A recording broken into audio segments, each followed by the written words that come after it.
గౌతమ్ గారు నమస్తే సార్. నమస్తే అండి. గౌతమ్ గారు, వైఎస్ఆర్సీపీ ప్రతిపక్షంలోకి రాగానే, లేదంటే వైఎస్ఆర్సీపీ ప్రభుత్వాన్ని విమర్శించాలంటే వాళ్ళు న్యూట్రల్ ముసుగులో కొంతమంది కొత్త కొత్త యూట్యూబ్ ఛానల్స్, కొత్త కొత్త బ్రాడ్కాస్టర్స్ పుట్టుకొస్తా ఉంటారు అనమాట. హ్మ్. అలాగే ఈ మధ్య ఒక గొప్ప బ్రాడ్కాస్టర్ ఒకటి పుట్టుకొచ్చాడు. ఆయన హ్మ్. చెప్పే లాజిక్లు గాని, ఆయన చెప్పే ఇది గాని వింటా ఉంటే మాత్రం మర్చిపోతా ఉంటది అనమాట. అదే. ఆయనకి కొంచెం మంచి వాక్ శుద్ధి ఉంది, ప్రెజెన్స్ ఉంది. సో దాంతో నోటికి ఏదొస్తే అది మాట్లాడుతూ ఉంటాడు. ఈ రోజు ఒక వీడియో చూశాను సార్. అందులో ఏంటంటే తిరుపతి లడ్డు గురించి చంద్రబాబు నాయుడు గారు అనవసరంగా కామెంట్ చేశారు. తిరుపతి లడ్డు గురించి చంద్రబాబు నాయుడు గారు ఎలా మాట్లాడతారు? ఆయన హ్మ్. చెప్పింది ఏంటంటే, ఎక్కడన్నా రుజువు ఉందా?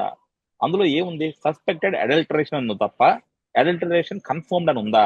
అలాంటప్పుడు చంద్రబాబు నాయుడు గారు ఇంత రచ్చ ఎలా చేస్తారు? చంద్రబాబు నాయుడు గారు హిందువులకి అపాలజీ చెప్పరా అన్నట్టు చాలా ఆవేశంగా మాట్లాడుతూ ఉన్నాడు. నాకు అదే. అర్థం కాని విషయం ఏంటంటే సార్, ఎవరైనా హ్మ్. ఎఫ్ఐఆర్ ఫైల్ చేసినప్పుడు కానీ, కేసు హ్మ్. పెట్టినప్పుడు కానీ, కన్ఫర్మ్డ్ అయితే కేసు ఎందుకు పెడతారు? ఇంకా తీసుకెళ్లి అరెస్ట్ చేసి లేకపోతే శిక్ష చేస్తారు. వాళ్ళ పని హ్మ్. అది కాదు కదా. వాళ్ళు చేసేది ఏంటంటే సస్పెక్టెడ్, ఎలిజ్డ్, దాని తర్వాత ఇక ప్రూఫ్స్ తీసుకొచ్చి కోర్టులో సబ్మిట్ చేసి అప్పుడు కదా శిక్ష పడాల్సింది. ఈ ఆ! మాత్రం మినిమం కామన్ సెన్స్ లేకుండా వీళ్ళు పొలిటికల్ వీడియోస్ చేయటం, దాన్ని ప్రజలు చూడటం, దాన్ని షేర్ చేయడం చూస్తా ఉంటే మన హ్మ్. రాష్ట్రం ఎట్టిపోతుందని మాత్రం అప్పుడప్పుడు అనిపిస్తా ఉంది సార్. వీళ్ళంతా కూడా వైఎస్ఆర్సీపీ పెయిడ్ వర్కర్స్ ఏమో అనిపిస్తా ఉంటుంది సార్. ఏమంటారు మీరు?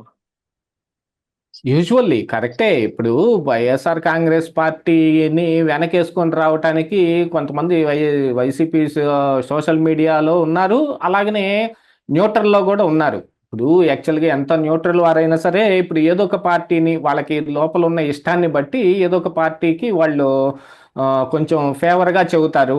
వాళ్ళ తప్పులేమన్నా ఉంటే కొద్దిగా దాన్ని డౌన్ ప్లే చేయటమో, లేపోతే ఇగ్నోర్ జేయటమో జేస్తారు.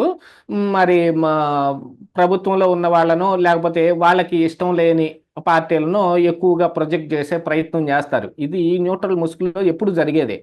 ఇది ఏ పార్టీకైనా సరే న్యూట్రల్ ముసుగులో ఇలాంటి వాళ్ళు ఉంటారు. దానికి తప్పేం లేదు. కాపోతే నిన్న మొన్నటి దాకా మాకు ఆ పేరే ఉంది. కూటమి అధికారంలోకొచ్చే వరకు, అబ్బా! వీళ్ళు ఇప్పుడైతే చంద్రబాబు నాయుడు కోసం తొడగోసేసుకుంటారయ్యా అనే పేరుంది. ఎందుకంటే, మేము ఆ రోజున జగన్మోహన్ రెడ్డి అధికారంలో ఉన్నాడు గాబట్టి, ఆయన చేసే తప్పుల్ని విమర్శించాము.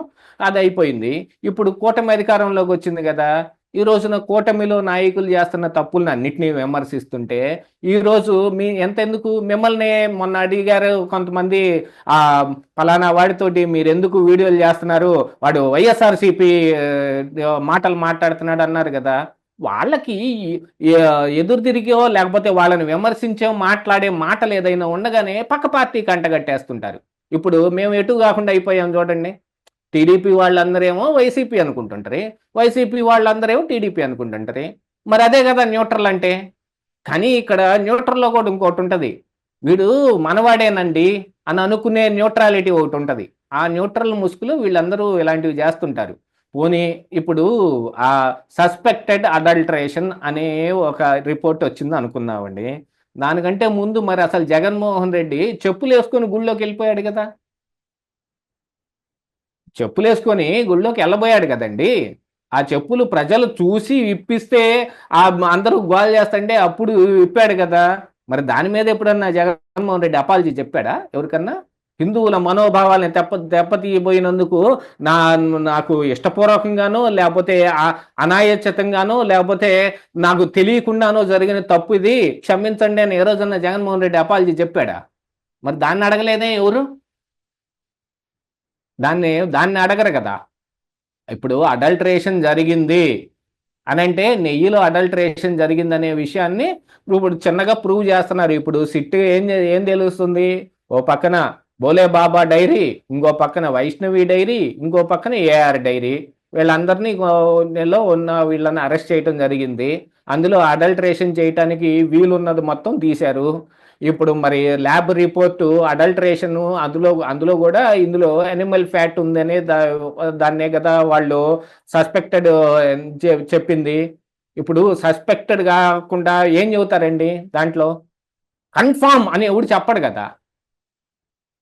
అతనే హత్య చేస్తుండగా 1,00,000 మంది చూసిందా అతన్ని కూడా తీసుకెళ్లి కోర్టులో నిలబెట్టిన తర్వాత పోలీసులు ఇతనే ఆ తప్పు చేశాడు అని ప్రూవ్ చేయడానికి 100 రకాలైన ఎవిడెన్సెస్ ప్రొడ్యూస్ చేయాల్సి ఉంటుంది. ఆ ఎవిడెన్సెస్ ప్రొడ్యూస్ చేసే వరకు అతను సస్పెక్ట్ కిందే చూస్తారు. ఇలాంటి అతి తెలివిగాళ్ళని చాలా మందిని చూశారు. పాలిటిక్స్లో ఇలాంటి అతి తెలివిగాళ్ళు చాలా మంది ఉంటారు. ఎందుకు ఎంతెందుకు మీకు మీతో నేను చేసిన వీడియోల్లో నా మీద కక్ష కట్టిన ఒక ఆవిడ వచ్చి కింద కామెంట్ ఇంత పొడుగు జాట భారతం రాస్తుంది కదా. మీరు ఏదైనా వీడియో పెట్టండి, ఏ అంశం మీదైనా వీడియో పెట్టండి, చంద్రబాబు నాయుడు చేసినది ఏమనగా అని ఒక పెద్ద లిస్టే రాసిద్ది కదా కింద ఆవిడ. ఎప్పటి నుంచి ఏమేం చేశాడు మొత్తం లిస్ట్ రాసిద్ది. అసలు కామెంట్ పెట్టిద్దో లేకపోతే ఉపోద్ఘాతం రాసిద్దో లేకపోతే 100 పేజీల పుస్తకం రాసిద్దో ఆవిడకే తెలియదు. ఒక ఆమె తయారైంది కదా. ఇంక వీళ్ళందరూ ఏంటంటే కరుడు గట్టిన ఇక అభిమానులు అనమాట. ఇక వాళ్ళు ఏ ముసుగైనా వేసుకొనివ్వండి, వాళ్ళు చేయదలుచుకుని పనులు చేస్తారు. ఆవిడేమో కామెంట్లు పెడుతుంది, ఈ పాడ్కాస్టర్ ఏమో వీడియోలు పెడుతున్నాడు.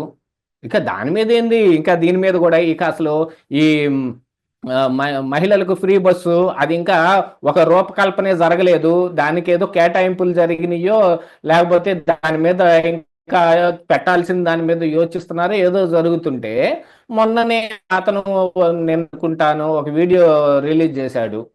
దీన్ని ఏంటి జిల్లాల వరకు ఇస్తారా, ఆంధ్ర స్టేట్ వరకు ఇస్తారా, స్టేట్ మొత్తం ఇస్తారా, ఆ ఊర్లోనే ఇస్తారా, ఆ ఊరు నుంచి పక్క ఊరికి ఇస్తారా, పక్క ఊరు నుంచి పై ఊరికి ఇస్తారా అని లిగ్లిస్ పాయింట్లన్నీ తీయటం మొదలు పెట్టాడు.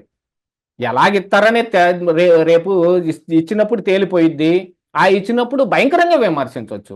ఆయనేంది విమర్శించేది, మేము ఆ రోజున మేమే విమర్శిస్తాం కదా, ఎంత పేరు పడిన వాళ్ళం ఇస్తానని చెప్పి ఇవ్వలేదని. ఈ రోజుకి ఎన్ని రకాలైన విమర్శలు చేస్తున్నాం. ఆ విమర్శనాత్మకాన్ని ఏమైందంటే దీన్ని యాక్చువల్గా ఎప్పుడైనా కానీ అధికారంలో ఉన్న వాళ్ళ మీద ఎక్కువ విమర్శలు వస్తాయి.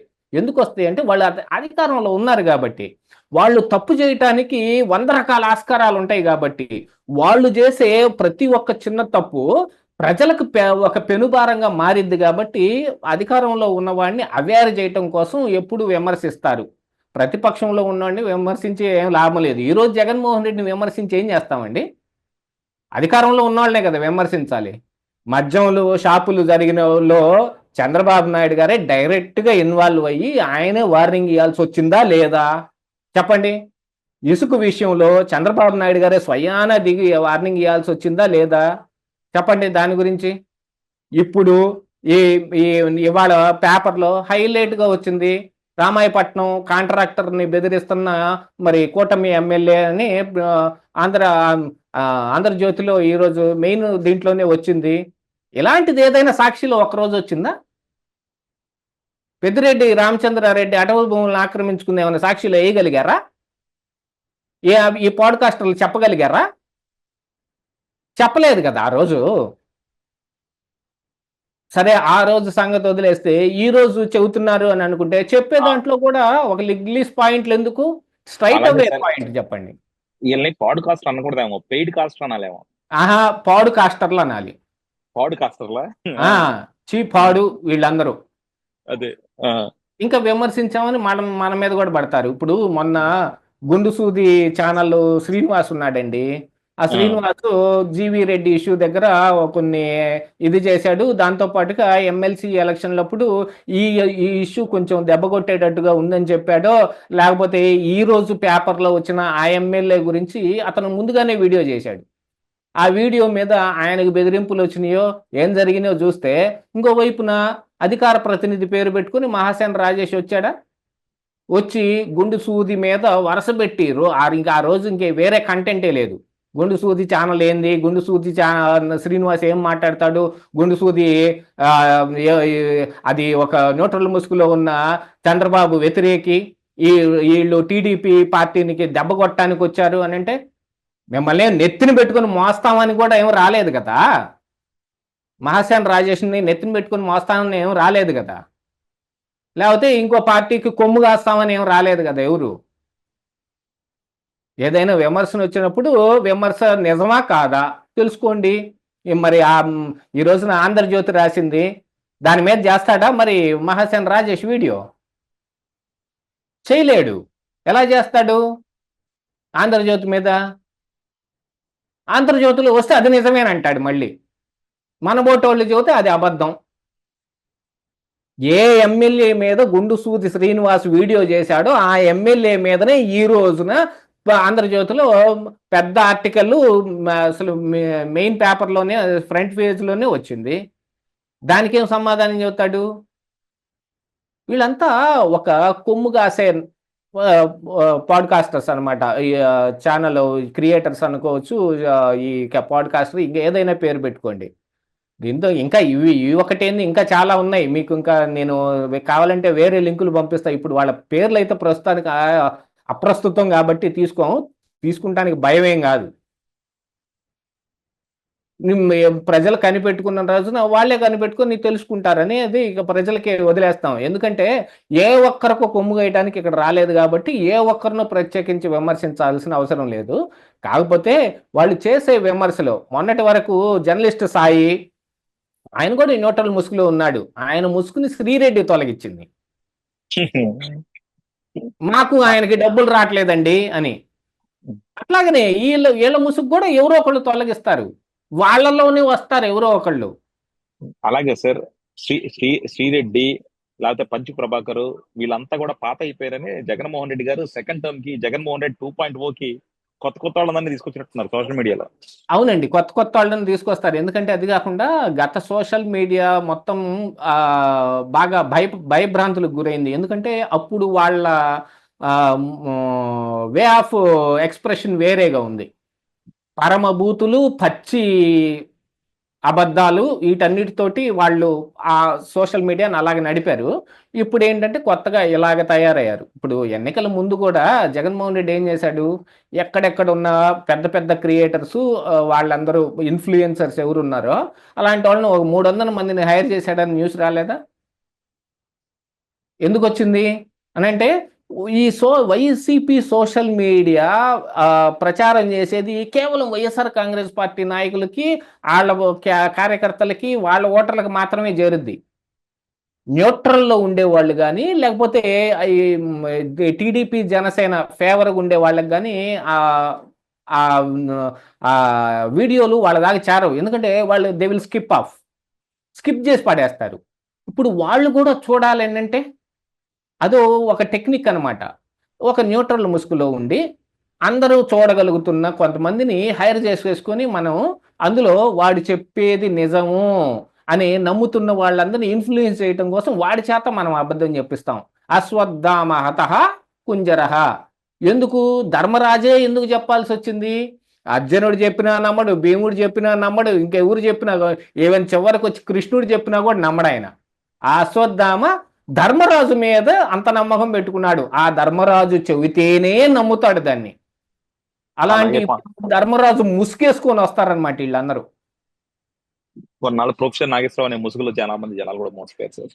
అవునండి, అవును. ఇలాంటి ముసుగులు కాకపోతే ఏంటంటే ముసుగు ఎప్పుడు ఉండదుగా, ఎప్పుడొకప్పుడు తొలగిపోతుంది. అట్ట తొలగిపోయినప్పుడు వాడేంటనేది అందరికీ అర్థమైపోయింది కదా. ఇక మళ్ళీ ఏ గూటి పక్షి ఆ గూటికే చేరునట్టు ఆ వీడియోలన్నీ ఇంక వాళ్ళే చూస్తారు. న్యూట్రల్గా ఉండేవాళ్ళు కానీ మిగతా వాళ్ళు కానీ చూడరు. వాళ్ళ దాకా చేరదు అది.